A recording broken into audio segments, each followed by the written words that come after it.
Hello again, it's Jimmy here. The Rileys have here Ford Transit Custom that is in for a DPF issue that has had the DPF cleaned numerous times at other garages, but the fault keeps coming back, so he's come down to see me. I've already had a quick look over it and we decided to get it on some ramps because we're going to get the DPF off of this, and I'll show you why. I wasn't going to make a video, but obviously we're a little bit through and I thought, you know what, I haven't done one of these in ages, so might be something a little bit different to show you today. Inside the vehicle, engine management lights on, and we have done 122,000 miles. Just going to try and hide the garage's details here. I don't like naming and shaming people or anything like that, but anyway, it's had all this stuff done, and then obviously they've cleaned it a few times. Glow plugs he's talking about here. So it's had the DPF cleaned a couple of times already, and within a couple of days the light comes back on. The customer showed me his chat conversation with the mechanics. Two of them that have both said, oh, bring it back, and it probably just needs another flush out, and we'll try and see how that goes. I've just plugged it in, read some codes, and I can tell you that is not going to work, and I'll show you why. So right here we're using a KingBolen K8 Pro diagnostic tool. People are always interested in what tools I'm using, so that is the model. I'll try and put the link in the video description where you can buy this exact tool from. So we've got glow plug faults. Normally on any vehicle, glow plug faults will stop the DPF regenerating, but on this Transit in particular, because it's got an aftermarket exhaust after treatment glow plug system on it, the glow plugs aren't really necessary. They will help, but the DPF will work without it.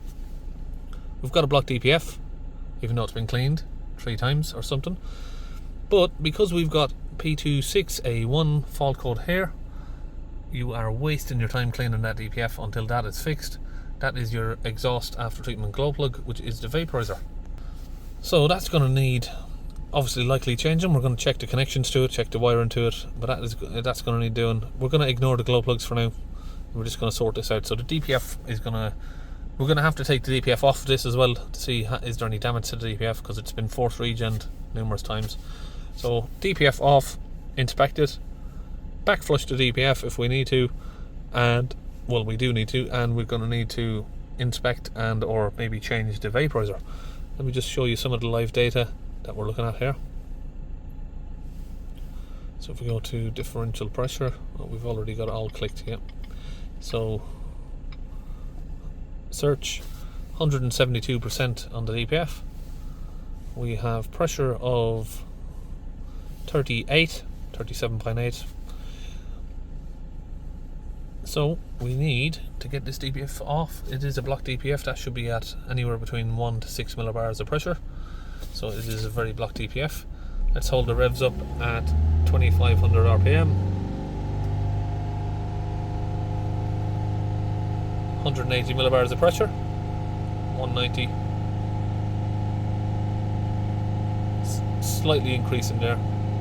We're just under 200 millibars of pressure. We should have 30 to 50 millibars pressure there. I'm underneath the van here. Vaporizer is up there. That's never been off, I can see that, because if we look closely at it, you can see it's rusty. No one's ever touched that before. So first we're going to get this air box out so we can get to the top bolts where it just mounts to the turbo there. We're going to need to get these bolts off. They're quite old as well. Once the bolts from the top are off, we're going to need to remove that mount over there, these 2 mounts here. We've got a clamp in the middle here that splits it from the rear section of the exhaust. Then we can get the whole DPF out. Right, I'm going to let Martin carry on with that, and then we'll just come and have a look at what Dominic's doing over here. We've got a Mini with a DPF problem as well.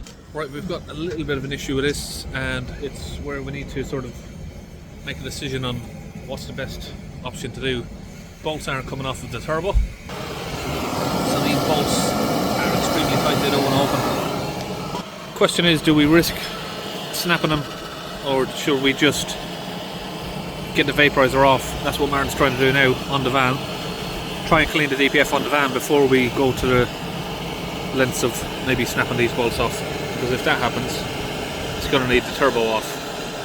Up here, while Martin's just getting the vaporizer out, pull this fuse out.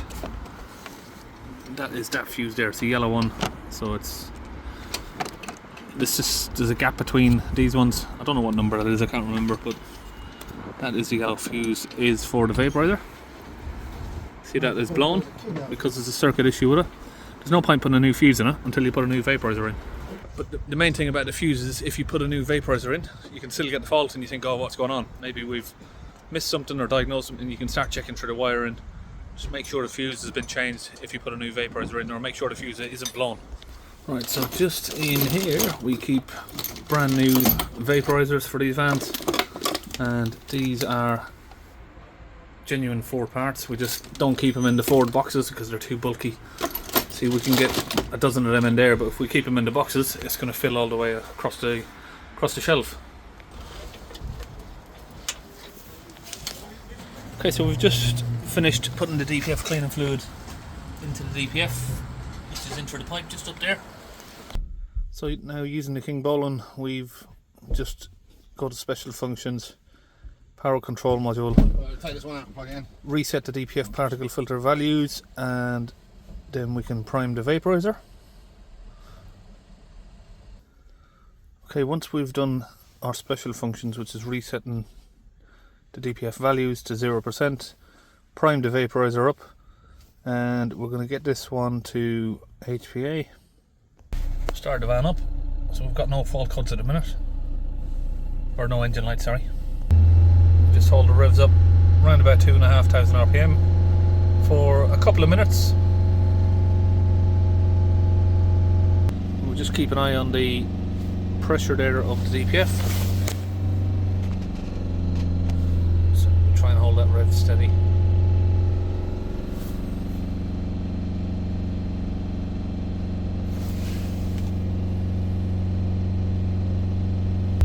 Now we're going to have a lot of steam coming from the rear of the van.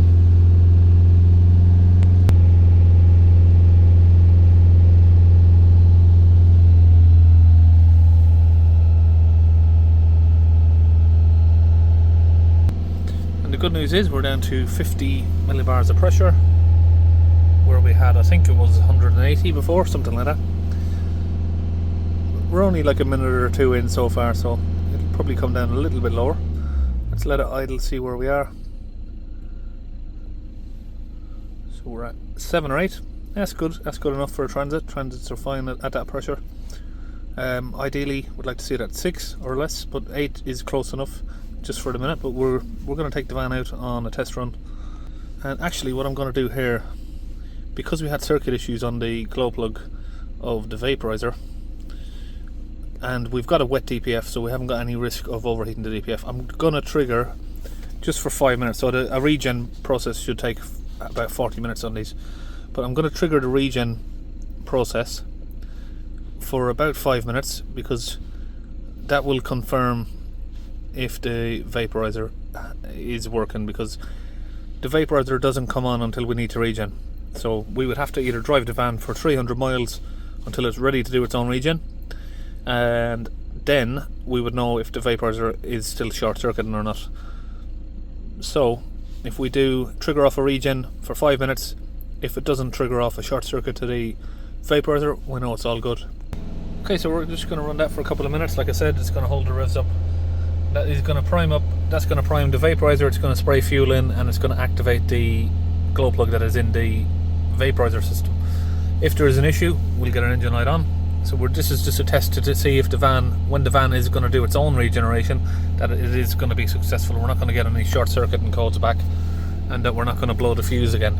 So just so we're clear on this matter, is that it's been cleaned, the DPF's been cleaned before, but they haven't fixed the vaporizer issue that is clearly shown in their face on a fault code. Well, I'd assume it was, and they're just trying to clean the DPF, and then their answer is to it not working. Let's bring it back and let's try and clean it again. Chances are, if it didn't work first time, it's not going to work the second time, and doing a forced regen is not the answer either. We're just doing a couple of minutes of forced regen just to do a quick test on the system to make sure it's working. But a forced regen, especially without adding a cleaner into the system, you're going to risk overheating the DPF, melting it, cracking it, all of that sort of stuff. We're not actually going to get the DPF up to temperature. We're just going to wait and see that it's triggers off its regen process, and it's not triggering a fault. Okay, so we've just finished that. Let's read the codes together, make sure that we haven't got any.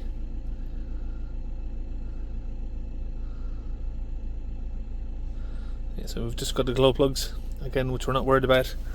The glow plugs don't put an engine light on these vans, which is weird, and they don't affect the DPF. Okay, next step on this video is to take the vehicle on a test drive, which is what we're going to do.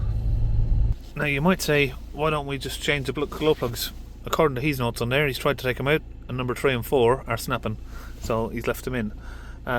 So we're not going to touch those right now. Just keeping an eye on the live data.